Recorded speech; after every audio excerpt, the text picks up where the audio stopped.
शनि राजा को प्रणाम, शनि देवा को प्रणाम, शनि राजा को प्रणाम।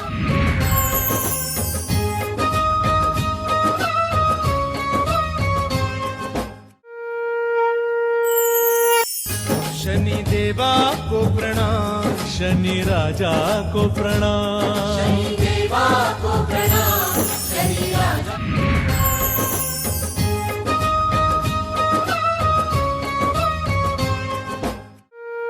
समर्पण।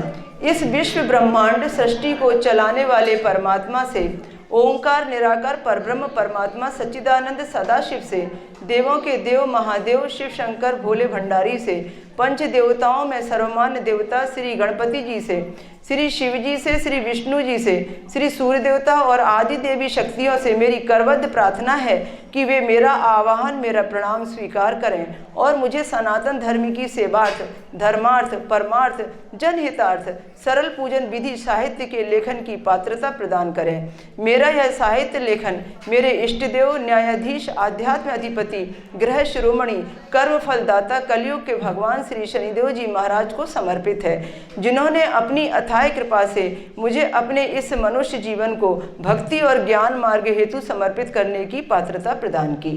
ये मेरा समर्पण था किताब के प्रति। जो मैंने पाठकों को अपनों से अपनी बात थोड़ा सा कहने की कोशिश की है, उसके मैं शब्द आपके तक पहुंचा रही हूं, क्योंकि इन शब्दों में मेरे हृदय के निकले हुए उद्गार हैं। अपनों से अपनी बात। लंबे समय से शांति पूजा अनुष्ठान में भाग लेने वाले श्रद्धालुओं का आग्रह रहा है कि जो भी श्री शनि आश्रम औरंगाबाद महाराष्ट्र में मकर संक्रांति के दिन, शनिश्चरी अमावस्या के दिन या दीपावली के दिन, शनिदेव के या ग्रहों के राशि परिवर्तन के दिन मैं शनि पुरोहित बनकर लोगों से उपाय, जाप, हवन, कर्मकांड आदि कराती हूँ, उसकी जानकारी एक स्थान पर किसी साहित्य में होना चाहिए, जिससे कि इन त्योहारों पर या अपने अन्य त्योहारों पर भी श्रद्धालु स्वयं ही अपने क्षेत्र में इस प्रकार के सही विधि विधान, सरल कर्मकांड का लाभ उठा सकें। नवग्रहों से संबंधित जितने भी दोष हैं वह शनिदेव से संबंधित जितने भी दोष होते हैं, उन सभी से संबंधित जानकारी के साथ उनके लिए जाप व हवन यज्ञ आदि में उपयोग में आने वाले सरल पौराणिक मंत्रों को इसमें दिया गया है। सभी राज्यों में मनाए जाने वाले सभी त्योहारों पर उस समय दिन के अनुसार अपने अपने इष्ट देवता की आराधना हेतु भी सार्वजनिक सर्वमान्य आराधना पद्धति भी इसमें दी गई है। प्रतिदिन के अलावा प्रति शनिवार के दिन, प्रति अमावस्या के दिन किए जाने वाले पूजन हेतु भी ये साहित्य बहुत उपयोगी है। शनि कृपा को घर घर में पहुंचाने हेतु धर्म स्थापना के लिए किया गया यह प्रयास 17 जनवरी 2023 के शनिदेव जी के कुंभ राशि में प्रवेश पर उनके स्वागत और श्रद्धा में समर्पित है।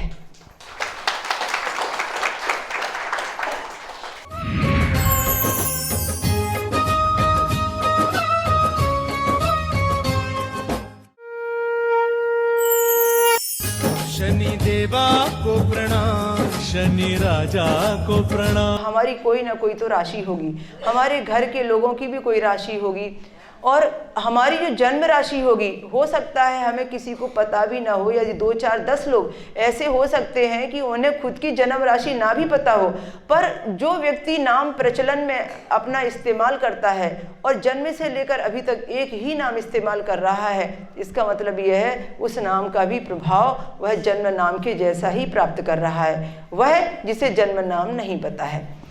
यदि हमारी जन्म तारीख पक्की है तो हमारा जन्म नाम भी पक्का है। जन्म तारीख से नाम बनता है, ना कि जन्म के समय से। हमारा जन्म समय पक्का नहीं भी है तो भी हमारी जन्म तारीख हमें ये बताती है कि हमारा नाम कौन सा है, और नाम अक्षर पता है, इसका मतलब यह है हमारी राशि कन्फर्म है कि हमारी ये राशि है। हमारी पहले जो 12 राशियाँ होती हैं, पहले हम उन्हें समझें। मेष राशि, वृषभ राशि, मिथुन राशि, कर्क राशि, सिंह राशि, कन्या राशि, तुला राशि, इसके बाद 8वें नंबर की वृश्चिक राशि, 9वें नंबर की धनु राशि, 10वें नंबर की मकर राशि, 11वें नंबर की कुंभ राशि जिस पर आज शनिदेव का प्रवेश हुआ है, और 12वें नंबर की आखिरी मीन राशि। ये 12 राशियां होती हैं। अब 12 राशियों के स्वामी ग्रह अलग अलग होते हैं। ये जब तक हम ये नहीं समझ लेंगे, आप आज के स्थान परिवर्तन का लाभ हानि नहीं समझ पाएंगे। और इन 12 राशियों पर शनिदेव जी का प्रेम और शनिदेव जी का प्रकोप, ये दोनों विषय आपको समझना जरूरी होता है। इन 12 राशियों से शनिदेव की दूरी कितनी है, ये पहले नंबर की मेष राशि से कितनी दूरी पर है, दूसरे नंबर की वृषभ राशि से कितनी दूरी पर है, और 12वें नंबर की मीन राशि से कितनी दूरी पर है, ये बताता है हमें कि कुंभ में प्रवेश शनि का कैसा रहेगा। मेष राशि से शनिदेव जी की जो दूरी है हम कैसे गिनेंगे? एक नंबर से जब हम कोई दूरी गिनते हैं तो एक नंबर को भी गिनते हैं। मान लो कि मेरे 4 भाई बहन हैं तो मुझे मिलाकर 4 भाई बहन हैं, मुझे ऐसा गिनना होगा। ऐसा नहीं कि मुझे छोड़कर 3 भाई बहन। कोई आपसे पूछे कि आप कितने भाई बहन हैं तो आपको मिलाकर ही आप बताएंगे कि हम इतने भाई बहन हैं। ठीक इसी प्रकार से जब हम राशियों की गणना करते हैं तो मेष राशि से लेकर मीन राशि की और दूरी के हिसाब से यदि हम गिनते हैं तो खुद की राशि खुद के द्वारा भी गिनी जाती है। जैसे कि मैं एक छोटा सा उदाहरण आपको बताती हूँ। मान लीजिए मेष राशि 1 नंबर और शनिदेव जी बैठे हैं 11 नंबर पर। इसका मतलब है कि मेष राशि का 1 नंबर है और शनिदेव जी 11 नंबर पर हैं। जितने भी मेष राशि वाले जातक हैं, व्यक्ति हैं, जितने भी मेष राशि वाले लोग हैं, वो सब के लिए, मेष राशि वालों लोगों के लिए शनिदेव जी लाभ स्थान पर विराजमान है। हम जब जन्म पत्रिका का निर्माण करते हैं तो हमारी एस्ट्रोलॉजी कहती है कि 11वां स्थान लाभ का होता है, बेनिफिट का होता है। कि कैसे वह बताता है कि लाभ कौन सी दिशा से आएगा, किस काम से आएगा, किस तरीके से आएगा, कितना आएगा और किसके द्वारा आएगा। ये लाभ के स्थान पर बैठे शनिदेव मेष राशि वालों से कह रहे हैं कि आपके तो 12 न्यारे हो गए हैं। ये 2.5 साल आपका बहुत अच्छा जाना है। 2.5 साल का मतलब क्या है?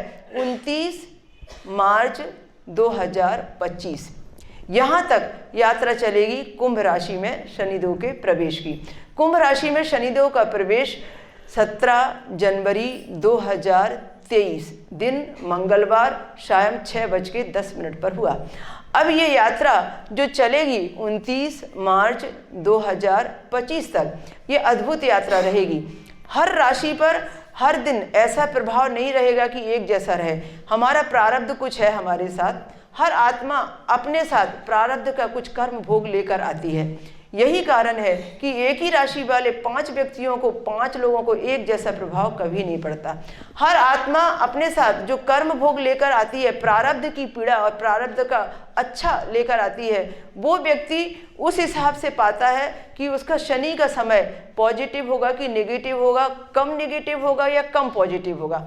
हर व्यक्ति के लिए एक जैसा नहीं होता। यदि मैं कहूँ कि आज के समय में मकर राशि पर 7.5 है या कुंभ राशि पर 7.5 है, तो मैं ये नहीं कह सकती कि मकर राशि वालों के लिए सबके लिए उतरती 7.5 वरदान ही होगी या कुंभ राशि वालों के लिए सबके लिए बहुत गोल्डन चांस होगा। ऐसा नहीं हो सकता। उसी में कुंभ राशि वाले कुछ ऐसे होंगे जिनको कुछ कष्ट और जिनको कुछ बहुत बेनिफिट हो सकता है। पर ये जरूर है कि यदि मैं एक निचोड़ बताऊं तो निचोड़ में यह है कि वह निचोड़ 75% प्रेडिक्शन देता है कि 75% कुंभ राशि वालों के लिए ऐसा होगा एक जैसा, 75% मकर राशि वालों के लिए ऐसा होगा। हमेशा याद रखिए कि जब किसी को भी शनि का समय आता है, चाहे वो महादशा 19 साल के रूप में आए, चाहे 7.5 के 7.5 साल में आए, और चाहे ढैये के 2.5 साल की यात्रा में आए, और चाहे वो आपके यहाँ परिक्रमा करते करते उस जगह से गोचर यात्रा हो जिस जगह पर शनिदेव लिखे गए हैं। हमेशा याद रखिए कि वो न्यायाधीश हैं। पुराने पन्ने खुलते हैं, पूर्व जन्म की हैं सारी बातें, या तुम्हें हर जीप की खाते, जैसा तुमको कहे विधाता वैसा वैसा जाल बिछाता, होनहार है होकर रहती, शनि पर यूं ही उंगली उठती, ऋषि तपस्वी योगी को भी, महापंडित विद्वानों को भी शनि का चक्कर कभी न छोड़े, जीवन नदिया का मुख मोड़े। ये चैलेंज है शनिदेव के समय के लिए। यदि हम कहते हैं कि मैंने कोई बुरा कर्म नहीं किया तो मेरे लिए तो शनि की दशा बहुत शुभ फलकारी हो सकती है, पर यह सच नहीं है। मुझे नहीं मालूम कि मैंने पिछले जन्म में कैसे कर्म किए थे और मेरी आत्मा उस प्रारब्ध भोग को किस रूप में मेरे साथ लेकर आई है। इसीलिए आपने देखा होगा कई बार बहुत अच्छे श्रेष्ठ संतों को भी कई बार बहुत तकलीफ होती है और उस तकलीफ से उनको अपने आप को प्रूफ करना पड़ता है। तो इसी तरीके से ये जो शनि की परिक्रमा है ये हमारा प्रारब्ध का एक हिस्सा है। फिर वर्तमान हम जैसा जी रहे हैं, हमारे कर्म स्वार्थ के हैं, परमार्थ के हैं, धर्मार्थ के हैं, उस पर निर्भर करता है कि मध्यस्थ साढ़े साथी कैसी होगी। मैंने चढ़ती साढ़े साथी और मध्यस्थ साढ़े साथी में बीज कैसे बोए थे, उसकी फसल पर निर्भर करता है फल कैसा होगा। उतरती साढ़े साथी देगी। फिर कहा गया है जाता शनि देकर जाता है, लेने वाला आदमी चाहिए। ये तो सुनिश्चित तय है कि बनाता नहीं कोई शनि जैसा तो मिटाता भी नहीं कोई शनि जैसा, और हंसाता नहीं कोई शनि जैसा तो रुलाता भी नहीं कोई शनि जैसा। अब ये देखना है कि बनने वाले के रूप में आप निर्माण कार्य आप तैयार हो रहे हैं कि गलतियां कर रहे हैं, कि आप खुद कह रहे हैं कि मुझे तो मिटना है। डिपेंड करता है कि आपका आचरण, आपका व्यवहार, आपकी नैतिकता, आपके संस्कार किस ओर आपको लेके जा रहे हैं। मैं आपको मेष राशि से पूरा मीन राशि का गणित सिखा कर बताना चाहती हूँ। ऐसा नहीं कि एस्ट्रोलॉजर हूँ तो आपसे बोलूँ कि मेष पर ऐसा, वृषभ पर ऐसा। आपको समझना होगा कि मेष का संबंध आज कुंभ पर बैठी दूरी है और वो लाभ से जुड़ी हुई है, तो लाभ आपको ज़्यादा मिलेगा और हानि एक 20%, यानी 80% लाभ में आप चल रहे हैं और 20% हानि पर चल रहे हैं। 80% हानि कैसे बचानी है आप पर निर्भर करता है। बचाने वाला बलवान बड़ा होता है।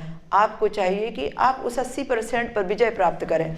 इसी प्रकार से वृषभ राशि, अब जैसे मैंने कहा कि मेष राशि से यदि गिनती करेंगे 1 2 3 4 से, तो 11वें नंबर पर शनिदेव हैं, तो 11वां घर जो है वो लाभ का होता है। तो वृषभ राशि से यदि गिनती करेंगे 1 2 3 4 5, तो फिर 11वें की जगह वो 10वें नंबर पर आएंगे। तो 10वां नंबर हमारा कर्म का होता है, जो हम कर्म कर रहे हैं, जो भी हम अपनी जिंदगी में आज योजना बना रहे हैं, वो सारा कर्म क्षेत्र 10वां स्थान कहलाता है। हमारे पिता का भी वो स्थान होता है। पिता से जुड़ा हुआ धन दौलत और पिता से जुड़ा हुआ जो भी हमारी जिंदगी में आने वाला गॉड गिफ्टेड बनकर मिलने वाला उपहार रहता है, और पिता के स्वास्थ्य को लेकर और पिता से जुड़े हुए रिश्तों को लेकर भी ये कर्म क्षेत्र 10वां स्थान हमें संकेत करता है कि शनि महाराज वृषभ राशि वालों को अब इस क्षेत्र का सुख देंगे, इस क्षेत्र से आपको आगे बढ़ाएंगे। जितने कर्मठ इस बार वृषभ राशि वाले होंगे, जितने ज़्यादा भागदौड़ करके वो अपना यशस्वी होने का मार्ग बनाएंगे, जितना ज़्यादा वो मेहनत करेंगे और जितना ज़्यादा वो जो कभी नहीं किया था वो भी काम करेंगे, ऐसा उन्होंने कभी सोचा भी नहीं था। इतनी मेहनत शनिदेव जी उनसे करा के लगे। तो वृषभ राशि वालों के लिए कमर कस के तैयार हो जाने वाला समय है कि बस अब शनि के जैसा कोई दिलाता नहीं, यानी आपको कर्म करना है। उनका नाम ही है कर्म फलदाता शनि। तो इसलिए आप कर्म करते जाइए और फल का संबंध उनको है कि वो आपको कब देंगे, कैसे देंगे, किस रूप में देंगे, किस जगह देंगे, आपको पता भी नहीं होगा। हाँ, याद रखिए, आप जो मांगेंगे वो आपको नहीं मिलेगा। आप जब मांगेंगे तब भी नहीं मिलेगा, जिस रूप में मांगेंगे उस रूप में भी नहीं मिलेगा। ये सिद्धांत है शनि का। शनि का सिद्धांत कहता है कि वो जानते हैं कि हमें कब, कहाँ, किस रूप में किस चीज़ की ज़रूरत है। वो हमारी डिमांड पूरी नहीं करते। विधाता हमें वह नहीं देता जो हम चाहते हैं, जो हम मांगते हैं। शनि हमें वह नहीं देते जो हम चाहते हैं और जो हम मांगते हैं। शनि तो हमें वह देते हैं जो हमारे लिए योग्य और उचित होता है। शनि हमें वो देते हैं जो हमारे लिए बहुत काम का और बहुत आदर्शमान होता है, हमारे लिए ज़रूरत की जगह खास होता है। इसलिए वो वही देते हैं जिसके लिए हम सुपात्र होते हैं। तो इस तरीके से आते हैं मिथुन राशि पर। जब कभी भी किसी की राशि से शनिदेव जी का संबंध 6वां या 8वां बनता था और बनता है, तो वो षडाष्टक बनाने से या 6वें 8वें स्थान की दूरी से ढैया लगा देते हैं। तो मिथुन राशि तो अभी तक ढैये में प्रभावित राशि थी। मिथुन राशि है 3रे नंबर की राशि, और मिथुन राशि से शनिदेव जी का जब बैठने का स्थान मकर का 10वां था, तो स्वाभाविक है कि उनको ढैया लगा था। आप गिनती करके देख सकते हैं, 3 नंबर से गिनती कर सकते हैं। 3 4 5 6 7 8 9 10 यानी 10वें नंबर की राशि पर शनि महाराज जी थे। तो मकर राशि पर जब शनि महाराज जी थे आज तक, अभी तक, तो उनको 8वें नंबर पर राशि पर बैठे थे, यानी मिथुन राशि वालों के लिए शनि महाराज 8वें नंबर के स्थान पर थे। अष्टम यानी कष्टम, षडाष्टक बनता है राशि से, तो इसका मतलब यह है कि उनके लिए ढैया अच्छा तो नहीं कहा जाता था, और अब आज उनको ढैये से मुक्ति मिल गई है। तो मिथुन राशि वालों के लिए अब जो ये 2.5 बरस जाएगा, क्योंकि ढैया उतर गया है, तो अब जो ये 2.5 बरस जाएगा वो गॉड गिफ्टेड उपहार देने वाला रहेगा। अभी तक ठहरा हुआ पानी था, अब बहने लगेगा। अभी तक सारे काम अटके थे, रुके थे, एकदम जम गए थे बर्फ की तरह, अब वो सारे काम बर्फ की तरह पिघलने भी लगेंगे और धीरे धीरे आपके कार्य अपने आप बनने लगेंगे। तो ये अब मिथुन राशि वालों के लिए अब जो 2.5 साल आया है, आज से जो शुरू हुआ है, वो वरदान से कम नहीं हो सकता। इसी तरीके से अब आते हैं चौथे नंबर की कर्क राशि पर। चौथे नंबर की कर्क राशि से अब देख लीजिए कि शनि महाराज जी की कितनी दूरी बनती है। आप यदि चौथे नंबर की कर्क राशि वाले हैं तो 4 नंबर की राशि आपकी है, और शनि महाराज जी बैठे हैं अब 11 नंबर के स्थान पर। तो आप चौथे नंबर से 11 नंबर की दूरी गिन लीजिए। स्वाभाविक है 4, 5, 6, 7, 8, 9, 10, अब ये 11। अब जो पहले मिथुन की बन रही थी अब वो बन रही है कर्क से। तो कर्क राशि से 8वां संबंध होता है शनि महाराज जी की कुंभ राशि का, यही कारण है अब षडाष्टक बनेगा। तो जैसे पहले मिथुन राशि से षडाष्टक था, आज कर्क राशि से षडाष्टक है। घर में आपकी पत्नी की हो, बच्चे की हो, आपकी हो, किसी की भी कर्क राशि हो, अब तो संघर्ष का समय, ये 2.5 साल आपको अपने आप में एक ऐसा कुछ अनुभूति देगा कि आपको ऐसा लगेगा कि हर पल पर परेशानी और हर पल पर चैलेंज है आपके लिए। तो कर्क राशि वालों के लिए थोड़ा तो है कठिन समय, और उनको चाहिए कि वो आध्यात्म में इतना ज़्यादा अपने आप को पका लें, इतना ज़्यादा अपने आप को चैलेंज कर लें कि वो शनिदेव जी आपके लिए बचाव पक्ष तैयार कर दें। आते हैं सिंह राशि पर। सिंह राशि है 5वें नंबर की राशि। 5वें नंबर की सिंह राशि जिसके स्वामी सूर्य देवता है। तो 7वें स्थान पर, 7वां घर होता है मेरा पति का, मेरी पत्नी का, मेरी गृहस्थी का, मेरी रोजी रोटी, मेरा इनकम सोर्स, मेरा डेली की आमदनी, मेरा रोज का व्यापार, रोज का मेरा कलेक्शन, ये कहलाता है मेरा 7वां स्थान। इस 7वें स्थान से संबंध बनाया है अब शनिदेव ने। इसका मतलब है इनकम सोर्स बढ़ेगा, पत्नी के द्वारा, पति के द्वारा, गृहस्थी के द्वारा आपका सुख बढ़ेगा। शनिदेव का संबंध जब ऐसे स्थान से बनता है तो वो आपके बारे न्यारे कर देते हैं। शादी ब्याह का कोई रुकावट का मामला हो तो यही समय वो है कि अब शादी होना सुनिश्चित तय होगा। यही वो समय है कि आपका इनकम सोर्स रुका है, कहीं पैसा रुका है, कहीं पैसा फंसा है, आप थोड़ा सा मनाइए तो सही, शनिदेव को आपकी झोलियां भर जाएंगी। तो इस तरीके से ये रहा अब सिंह राशि वालों के लिए। आइए कन्या की बात करते हैं। कन्या राशि वाले हैं 6वें नंबर की राशि वाले। 6वें नंबर की राशि कन्या की राशि है। कन्या राशि के स्वामी बुध देवता हैं। बुध से बहुत प्रेम है शनि महाराज जी को। जब बुध और शनि की युति होती है तो कहते हैं थावर कीजिए स्थापना और बुध कीजिए व्यापार। बुध शनि के बिना, शनि बुध के बिना अधूरे हैं, यानी दोनों की जोड़ी बहुत अच्छी मानी गई है। और दोनों की जोड़ी ऐसे कहते हैं जैसे ऊपर में उड़ने वाली चील नीचे में चलने वाले सर्प को देख लेती है, वैसी पैनी दृष्टि बताई गई है शनि और बुध की जोड़ी की। तो आप समझिए कि जब कन्या राशि वालों के लिए अब शनि की कुंभ की जो दूरी होगी वो यदि पॉजिटिव होगी तो कन्या राशि वाले क्या नहीं कर सकते। तो कन्या राशि का संबंध 6वीं राशि से और शनिदेव का संबंध बैठने वाला कुंभ राशि से। तो आप गिनती कर लीजिए 6, 7, 8, 9, 10, 11, 6 नंबर का। जैसे मैंने आपको बताया कि 6वां और 8वां घर अच्छा तो नहीं माना गया है, तो जैसे 8वें नंबर की दूरी आपके लिए ठीक नहीं है तो 6वें नंबर की दूरी ठीक नहीं है। हमेशा आप देखिए कि जब हम अपनी राशि से शनिदेव को गिनते हैं, यदि 6वां नंबर आएगा तो शनिदेव की 11 नंबर की राशि से लौट कर आकर हम यदि फिर से घूम कर अपनी फिर कन्या पर आएंगे तो 8वां नंबर सुनिश्चित से आने वाला है। एक तरफ से यदि 8 आया है कर्क राशि पर तो फिर हम कुंभ से कर्क राशि पर रिटर्न होकर वापस आएंगे तो 8 नंबर सुनिश्चित से आने वाला है। 6 और 8 अपने आप गोल घूम जाता है। जहां कहीं आपने देखा कि कर्क से यदि 8वें नंबर पर शनि है तो शनि की राशि से कुंभ राशि से फिर कर्क पर आएंगे तो फिर 6वें नंबर पर हो जाएंगे, तो अपने आप षडाष्टक बन जाता है वो। तो ऐसा ही षडाष्टक बना है कन्या पर कन्या के षडाष्टक में और कर्क के षडाष्टक में फर्क है। कर्क का षडाष्टक जो बना है वो ढैये के कारण बना है, पर ये कन्या का षडाष्टक ढैये वाला नहीं है। तो शनि की मार, लोहे की मार वो ढैये के नाम से थी, पर यह ढैया ही नहीं है, सिर्फ दूरी का संबंध है, पर ढैये या 7.5 का संबंध नहीं है। यही कारण है कि कन्या राशि वालों के लिए शनि का समय बहुत अच्छा है। हाँ, फर्क ये है कोई ऑपरेशन होने वाला होगा, कोई घटना दुर्घटना परेशानी ऋण आदि से संबंधित शत्रु से संबंधित कोई बातें होने वाली होंगी, तो इस समय के इस 2.5 साल की अवधि में वो पन्ना ज़्यादा खुलेगा, आप डरेंगे और बाद में अच्छी खबर यह है कि जीतेंगे आप ही, क्योंकि शनि से जीतना किसी के लिए बस की बात नहीं होती। तो इसलिए आपको बस न्याय का दामन थाम के रखना है। अब आते हैं तुला राशि पर। तुला राशि पर अभी तक ढैया चल रहा था, तुला राशि पर शनि का ढैया चल रहा था और आज शनि का ढैया तुला राशि ने छोड़ दिया। तुला राशि से शनि का ढैया उतर गया। अब तुला राशि से शनि देव जी ढैया से अलग हो गए। अब तुला राशि से शनि की दूरी होगी 5वें स्थान की। पहले बनी थी 6वें और 6वें स्थान से अब 5वें। ताल जो तुला है वो है 7 नंबर। अब देखिए 7, 8, 9, 10, 11 नंबर पर शनिदेव बैठे तो तुला राशि से नवम पंचम योग बन गया। अब यहाँ 2 बातें एक साथ घटती हैं। हमारी भाषा तो ये कहती है कि पंचम स्थान अच्छा होता है, ये भी कहती है कि नवम स्थान अच्छा होता है। नवम पंचम यानी भाग्य का त्रिकोण संबंध होता है, पर अब यह तुला राशि के साथ में जो संबंध बना है पंचम स्थान से वो 50-50% है। 50% नेगेटिव, 50% पॉजिटिव। क्यों?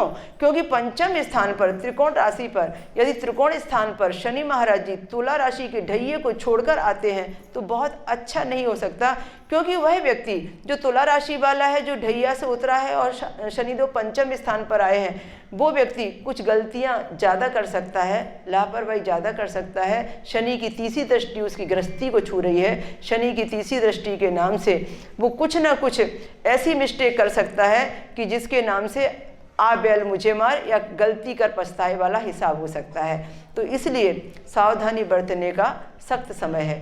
हम आते हैं आगे चलकर वृश्चिक राशि पर। वृश्चिक राशि होती है 8वें नंबर की राशि और 8वें नंबर की वृश्चिक राशि से शनि महाराज जी की दूरी पकड़ी है। 8वां, 9वां, 10वां, 11वां 4 का संबंध है। चतुर्थ स्थान होता है हमारा सुख का, चतुर्थ स्थान होता है हमारी प्रॉपर्टी का, हमारी जनता का, हमारी फील्ड का, हमारा खुद का अपना। तो जो चौथा स्थान जो होता है वो हमें सुख देने वाला होता है। स्थान वृद्धि करो शनि, स्थान हानि करो जीव, स्थान वृद्धि करो शनि। आप जितने भी वृश्चिक राशि वाले व्यक्ति हैं, आपके लिए बड़ी अच्छी खुशखबरी है कि शनिदेव आपकी प्रॉपर्टी बढ़ाएंगे, आपके सुख में वृद्धि करेंगे, जनता में आपको लोकप्रिय बनाएंगे, आपके रुके हुए काम पूरे करेंगे। जिस सपने में आप अभी तक के एक बहुत उम्मीदें रखे हुए थे और सपना पूरा नहीं हो रहा था, वो सपना पूरा करेंगे। पर कब?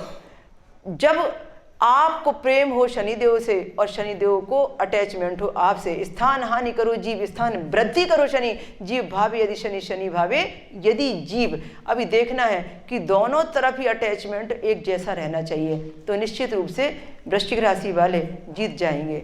अब वृश्चिक राशि के शनि के ढैये के बाद आगे हैं धनु। धनु में हमारी 7.5 अभी तक चल रही थी, अभी 7.5 उतरी। 17 जनवरी 2023 को शनि की 7.5 धनु से पूरी तरह उतर गई।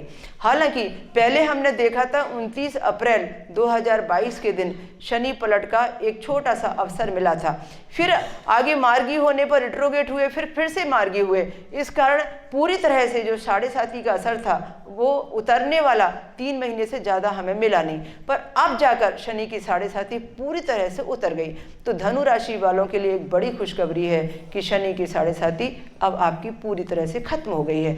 यही कारण है कि धनु वाले अब वो सब कर सकते हैं जो अभी तक नहीं कर पाए। वे सारे दुख दूर हो सकते हैं जिनसे आप बंधे हुए थे।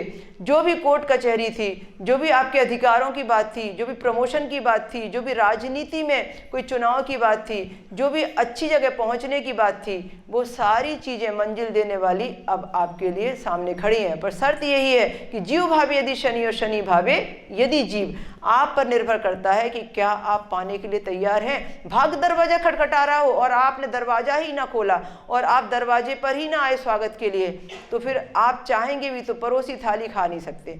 तो इसलिए भाग्य में होगा तो आप चलकर आ जाएंगे और भाग्य में नहीं होगा तो परोसी थाली भी रखी रह जाएगी, आपकी नज़र नहीं जाएगी उस पर।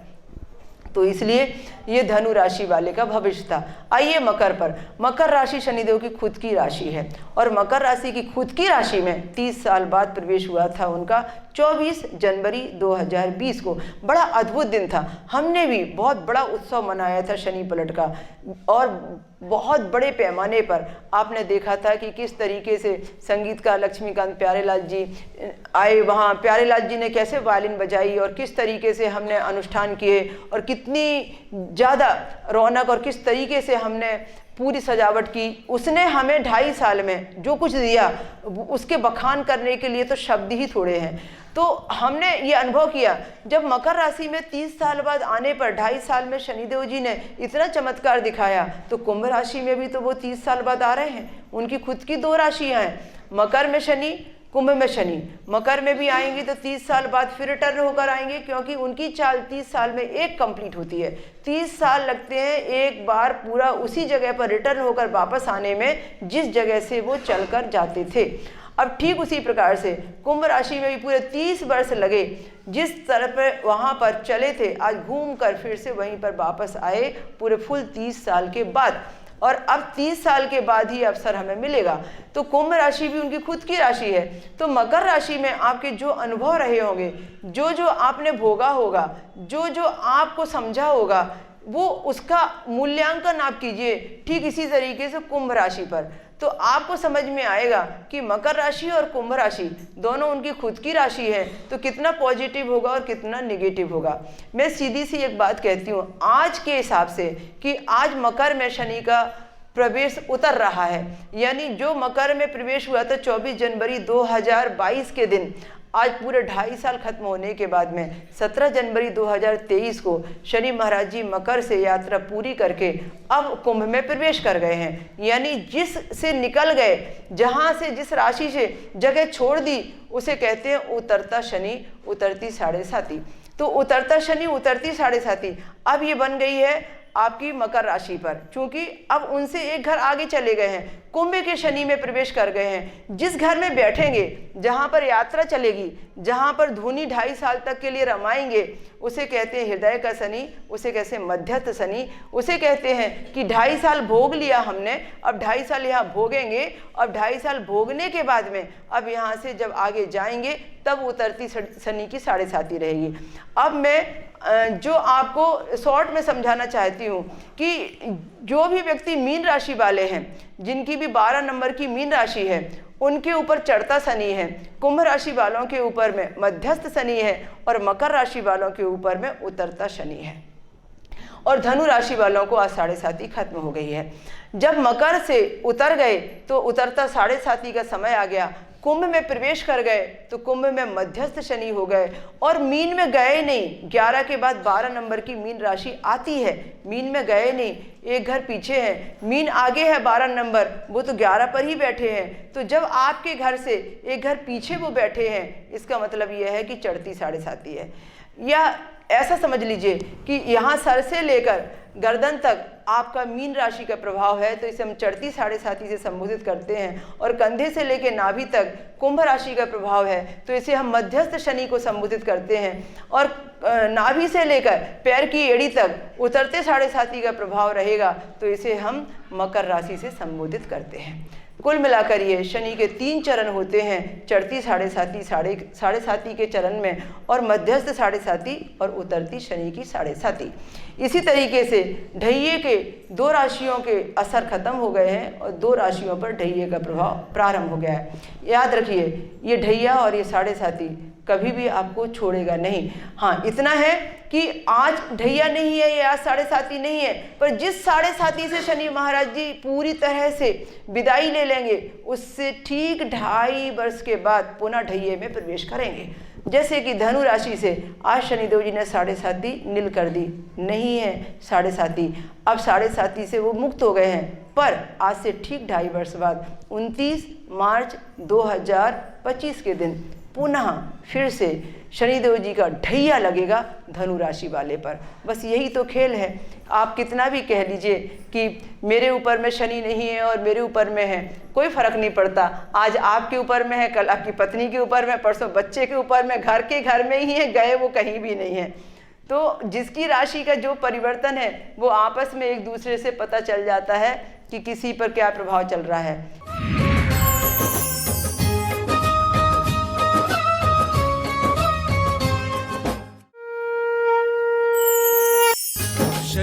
देवा को प्रणाम, शनि राजा को प्रणाम।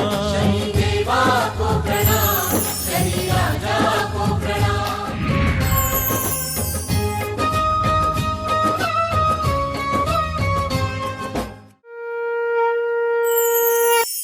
शनि देवा को प्रणाम, शनि राजा को प्रणाम।